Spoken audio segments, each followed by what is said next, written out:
देशवासियों को नमस्कार। साइक्लोन मिचोंग यानी कि चक्रवात मिचोंग ने चेन्नई को तहस नहस कर दिया है। इससे लोग अभी पूरी तरह उभर कर बाहर नहीं आ पाए, लेकिन उससे पहले एक घिनौनी घटना घटी है। क्या है ये घटना, ये मैं आपके सामने प्रस्तुत करने जा रहा हूँ। इस घटने ने सबका दिल दहला तो दिया ही दिया है, लेकिन साथ में मेडिकल इंफ्रास्ट्रक्चर यानी कि चिकित्सा अवसंरचना का हालात क्या है चेन्नई में और पूरे तमिलनाडु में, इसका हालत क्या है, इस पर भी ध्यान आकर्षित किया है। चेन्नई में पुलियांदोक नामक इलाके में एक गर्भवती महिला को 5 दिसंबर की तारीख में समय से पहले ही प्रसव पीड़ा का अनुभव होने लगा। पानी भरे वातावरण के कारण, आपने देखा होगा पूरा पानी से भरा हुआ था। इस वातावरण के कारण, इस माहौल के कारण परिवार को अस्पताल पहुंचने के लिए एक बड़ा संघर्ष करना पड़ा। बच्चा मृत पैदा हुआ और मृत पैदा होने के बाद भी इस परिवार को इतनी पीड़ा, वेदना और आतंक सहना पड़ा। गर्भनाल को काटने के लिए कोई साधन न होने के कारण एवं एम्बुलेंस न पहुंच पाने के कारण इनको बहुत संघर्ष करना पड़ा और इस संघर्ष के बाद वे पहुंचे G3 अस्पताल में। तो यहाँ पे कोई चिकित्सा हो नहीं पाया और वहाँ से वे गए KMC अस्पताल, जो शहर का सबसे बड़ा अस्पताल माना जाता है, one of the best hospitals माना जाता है। और ये जब समाचार बाहर आने लगी तो उस अस्पताल ने क्या किया, एक कार्टन में, एक कार्डबोर्ड कार्टन में इस बच्चे का मृत शरीर डाल के उसके बाप के पास दे दिया। ये मनुष्य कहलाने के लायक भी नहीं है। यही है स्टालिन गवर्नमेंट का एडमिनिस्ट्रेशन। तो आप समझ सकते हैं कितना असंवेदनशील काम इन लोगों ने किया है। तो इससे पता चलता है कि यहाँ का मेडिकल इंफ्रास्ट्रक्चर कितना खराब है। और यहाँ के सारे एक्टर्स जो 2015 में, अभी ऑपोजिशन में जो पार्टी है ADMK, सब वो पावर में था, तो इन लोगों ने, ये सारे एक्टर्स जो हैं, कमल हासन जी, उसके बाद RJ बालाजी, कार्तिक, गवर्नमेंटे क्लीन பண்ணனும் வெயிட் பண்ணாதீங்க, அதுக்குள்ள வியாதிகள் பரவிரும், அவங்க தெருவுல இறங்கி க்ளீன் பண்ணா போதும். நாங்க ஆக்டர்ஸ் கூட ஒவ்வொரு ஏரியாக்கு அவங்க தங்கி இருக்கிற ஏரியாவை இன்சார்ஜா எடுத்துக்கிட்டு பண்ண போறோம். ரொம்ப முக்கியம், பிளாஸ்டிக்கை தனியா பிரிக்கணும். பிளாஸ்டிக் பொருட்களை தனியா பிரிச்சா தனியா ரீசைக்கிள் பண்ண முடியும். ரோடு போடுறதுலயே பிளாஸ்டிக்கையும் கண்ணாடி பொருட்களையும் அவங்க யூஸ் பண்ணிக்கிறாங்க. மற்ற பொருட்கள் இன்னைக்கு எங்க ஸ்ட்ரீட்ல பாத்தீங்கன்னா ஒரு 10 பெட் ரோட்ல குப்பையில கிடக்குது. ஸோ அந்த பெட்டு தனியாக, பிளாஸ்டிக் தனியாக பிரித்து யங்ஸ்டர்ஸ், அந்தந்த தெருவில் இருக்கிற யங்ஸ்டர்ஸ் தயவு செஞ்சு பொறுப்பெடுத்து பிளாஸ்டிக்கையும் மற்ற மக்கற பொருட்களையும் தனியாக பிரித்து எடுத்து கார்பரேஷனுக்கு கொண்டு போய் கொடுங்க. இதுதான் நாங்கள் கேட்டுக்கிற रिक्वेस्ट। ये लोग सब इस बारे में बहुत शोर मचा रहे थे, लेकिन आज सब मूक हैं, गूंगे बन गए हैं, मूक हैं, कुछ बात नहीं करना चाहते। आप सोचते होंगे कि इकलौता घटना है और हम लोग इसके लिए बवाल खड़ा कर रहे हैं, लेकिन बात ये नहीं है। सच्चाई ये है कि 2021 से, जब से DMK गवर्नमेंट पावर में आया है, परिस्थिति बड़ी गंभीर है। कारण नंबर 1, 2021 सितंबर 25 को कल्लाकुर्ची डिस्ट्रिक्ट के गवर्नमेंट अस्पताल में केवल 2 दिन में 5 बच्चों का मृत्यु हुआ और लोगों ने बड़ी मात्रा में धरना भी की। उदाहरण number 2, Thiruvarur government hospital. Thiruvarur ऐसा जगह है जो करुणानिधि का इलाका माना जाता है, मतलब MK स्टालिन के पिता श्री करुणानिधि का इलाका माना जाता है। यहाँ पे जून 14, 2022 को एक गर्भवती स्त्री का मृत्यु होता है। उदाहरण नंबर 3, सितंबर 24, 2022, अन्नूर गवर्नमेंट हॉस्पिटल। यहाँ पे जनरेटर के न होने के वजह से पर्याप्त चिकित्सा एक गर्भवती स्त्री को न मिल पाया और वो लड़की मर गई। उदाहरण नंबर 4, नवंबर 15, 2022, यहाँ पे प्रिया नाम की एक लड़की जो एक फुटबॉलर बनना चाहती थी और काफ़ी पोटेंशियल था इस बच्ची में। इसके पैर में एक चोट थी, तो वो चोट ठीक करने के लिए ये गई गवर्नमेंट अस्पताल में और जो चिकित्सा इन लोगों ने दिया, उस वजह से ये लड़की मर गई। 5वां उदाहरण देखिए, एक पुलिस वाली की बच्चे को ये हाल हुआ, उसको सही चिकित्सा ना मिला और वो अपना पैर खो बैठी, तो उनके पिता ने बीच रोड पर धरना किया। तो इस विषय में तमिलनाडु के राज्य के स्वास्थ्य मंत्री श्री मां सुब्रमण्यम जी, जो खुद एक फिटनेस एंथुसियास्ट हैं, मैराथन भागा करते हैं, उनका कहना क्या है, उनका मत इस विषय में क्या है। जब पत्रकारों ने इस बारे में उनसे पूछा तो वो अत्यधिक क्रोधित हुए, आग बबूला हो गए। इसलिए नहीं कि कोई बच्चा मर गया है या फिर उसको एक कार्टन में दिया गया है, इसलिए कि एक पत्रकार ने ये बात बाहर लाई कि एक पत्रकार ने गवर्नमेंट अस्पताल के मर्यादा को कलंकित कर दिया। जो भी ये कर रहा है उस पर हम कड़ी कार्रवाई करेंगे, ये था उनका कहना। மக்களோட வரிப்பணத்தில் நடைபெறுகிற மருத்துவமனைகள், எனவே இந்த அரசு மருத்துவமனைகளுக்கு ஒரு கேவலத்தையோ ஒரு இழிவையோ ஏற்படுத்துகிற முயற்சியில் யார் ஈடுபட்டாலும் அது சரியானது அல்ல. ஏன்னா இப்போ KMC மாதிரியான பெரிய மருத்துவமனைகளில் அட்டைப்பெட்டியில் குழந்தைய வச்சு கொடுத்தாங்கன்னு சொல்றது அபத்தமான ஒன்று. விசாரிக்க சொல்லியிருக்கிறோம். நிச்சயம் காவல்துறை விசாரித்து நடவடிக்கை எடுக்கும். तो इनकी प्राथमिकता देखिए, इनकी प्रायोरिटीज देखिए, इनको गवर्नमेंट पर कोई इल्ज़ाम लगाए वही चिंता है। ये चिंता नहीं है कि बच्चे मर रहे हैं, उनके लिए इंफ्रास्ट्रक्चर ठीक नहीं है, ये ठीक करने की कोई कोशिश करे, ये इनकी प्राथमिकता नहीं है। और यहाँ से जाते हैं स्टेट के, राज्य के चीफ मिनिस्टर। राज्य के चीफ मिनिस्टर को हम दोषी इसलिए ठहराते हैं क्योंकि जैसे ही ये चक्रवात शुरू हुआ तो ये गए इंस्पेक्शन करने, और इनका कहना ये था कि हम पूरी तरह से तैयार थे, इसलिए यहाँ पे कोई दुर्घटनाएं हो नहीं रही, यहाँ पे कुछ बड़ा हुआ ही नहीं है। ये सीएम ऑफ द स्टेट का स्टेटमेंट है। என்ன நிலைமை சார்? அதாவது மழை விடுறதுக்கு முன்னாடியே நேற்றுக்கே இந்த நிவாரண பணி தொடங்கிட்டோம். அது மட்டும் இல்லாம மழை வர்றதுக்கு முன்னாடியும் திட்டமிட்டு முன்னெச்சரிக்கை எடுத்திருக்கிறோம். அதனால பெரிய அளவுக்கு எந்த அளவுக்கு பாதிப்பு இல்லை. अगर कुछ बड़ा हुआ ही नहीं है, कोई प्रॉब्लम है ही नहीं, तो 5,000 करोड़ क्यों पूछ रहे हो मध्य सरकार से? दूसरी बात ये कि अगर कुछ बुरा हुआ ही नहीं है, कोई दुर्घटना घटी ही नहीं है, तो बारिश होने के एक हफ्ते बाद भी अभी भी लोग नाव में क्यों जा रहे हैं?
ये जो बच्चे भी नाव में जा रही है, एक हफ्ते के बाद अभी भी नाव में जा रही है। केवल यही नहीं, कई मृत्यु भी हो चुके हैं। एक जगह 5 फरलॉन स्ट्रीट में अभी भी 50 फीट के गड्ढे में कितने लोग मरे हुए हैं, इसकी संख्या बाहर नहीं आ पाई। इसके बारे में सीएम का कुछ भी कहना नहीं है, सीएम ने इसके बारे में मुंह खोला भी नहीं है। अब देखिए, हालत इतनी बुरी थी कि एक मिल्क पैकेट, यानी कि दूध का जो पैकेट मिलता है 25 रुपये में मिलता है, वो लोगों को मिल रहा था 80 से 100 रुपये तक। एक पानी का कैन जो 25 या 30 रुपये में मिलता है, वो बिक रहा था 250 रुपये में। और ये जो नाव है, रेस्क्यू करके अंदर से बाहर ले आता है ये नाव, ये तो मुफ्त में मिलना चाहिए ना, इसके लिए लोगों ने दिया 3000 रुपये। आप सोच लीजिए, अनुमान लगा लीजिए कि लोगों को कितनी आपत्ति हुई होगी इस गवर्नमेंट के मिस एडमिनिस्ट्रेशन, मैल एडमिनिस्ट्रेशन की वजह से। लेकिन आपत्ति एक जगह नहीं थी, वो थी टास्माक में। टास्माक का मतलब शराब बेचने का दुकान। शराब यहाँ पे गवर्नमेंट खुद बेचता है, तो गवर्नमेंट जो शराब बेच रही थी उसमें कोई आपत्तिजनक चीज़ हुई नहीं। दूध की कमी तो थी, लेकिन शराब की कमी नहीं थी। अगर आपको खुश रहना है तो शराब पीना है या फिर दूध पीना है, ये तय आप खुद कर लीजिएगा। तो यहाँ पे शराब की कोई कमी नहीं थी। अभी हास्य की बात यह है कि यहाँ की जो मेयर मिस प्रिया, उनका कहना यह था कि 90% काम हमने ख़त्म कर दिया है, बारिश की कोई चिंता नहीं, कोई परवाह नहीं। उसके बाद उनका कहना था कि 95% काम हमने ख़त्म कर दिया, 95% ओवर, चाहे कितना भी बारिश हो, बस आधा घंटा या 1 घंटे के अंतर्गत सारा पानी ड्राई हो जाएगा। ये कहा किसने था? चेन्नई के मेयर श्रीमती प्रिया जी ने। மழைநீர் வடிகால் பணிகள் பொறுத்த வரைக்கும் 97% பணிகள் முடிஞ்சிருக்கு। और इस भरोसे कोई तैयार भी नहीं था। अभी लोगों का प्रश्न ये है कि अगर वाकई 90%, 95% काम खत्म हो गए, वाकई इन्होंने जल निकासी बिछाने के लिए 4000 करोड़ रुपए, इनका बयान था 4000 करोड़ रुपए अगर इन्होंने खर्च किया है, तो क्या ये शहर इतना जलमग्न होता? इस प्रश्न का उत्तर अब कौन देगा? क्या ये वाइट पेपर दे पाएंगे कि 4000 करोड़ में इन्होंने किया क्या है। अब इनका कहना ये है कि 4000 करोड़ तो अभी हमने खर्च नहीं किया है, अब हमने खर्च किया है 2000 करोड़ के आसपास। लेकिन 2000 करोड़ के आसपास खर्च करने के बावजूद आज शहर का हालत बहुत बिगड़ा हुआ है। तो आमतौर पर जनता इतनी गुस्सा दिखा रही है डीएमके के काउंसलर्स, एमएलए, एमपी से कि कोई आज बाहर आना ही नहीं चाहता। उदाहरण के लिए जे एबेनेसर जो आरके नगर के डीएमके का एमएलए है, उनका हाथापाई होने लगा सामान्य लोगों के साथ। उसका वीडियो आपको मैं दिखाता हूं।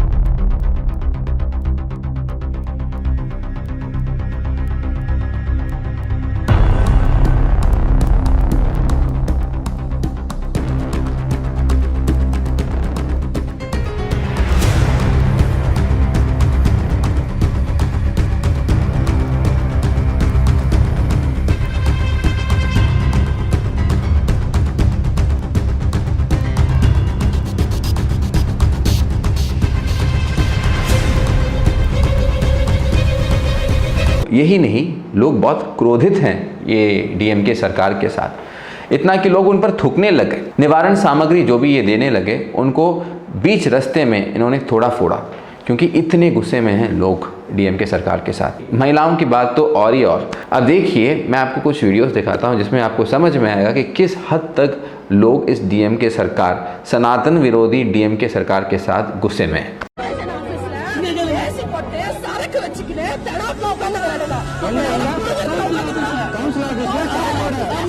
காரி துப்புறங்க தாச்ச மட்டமாச்சு।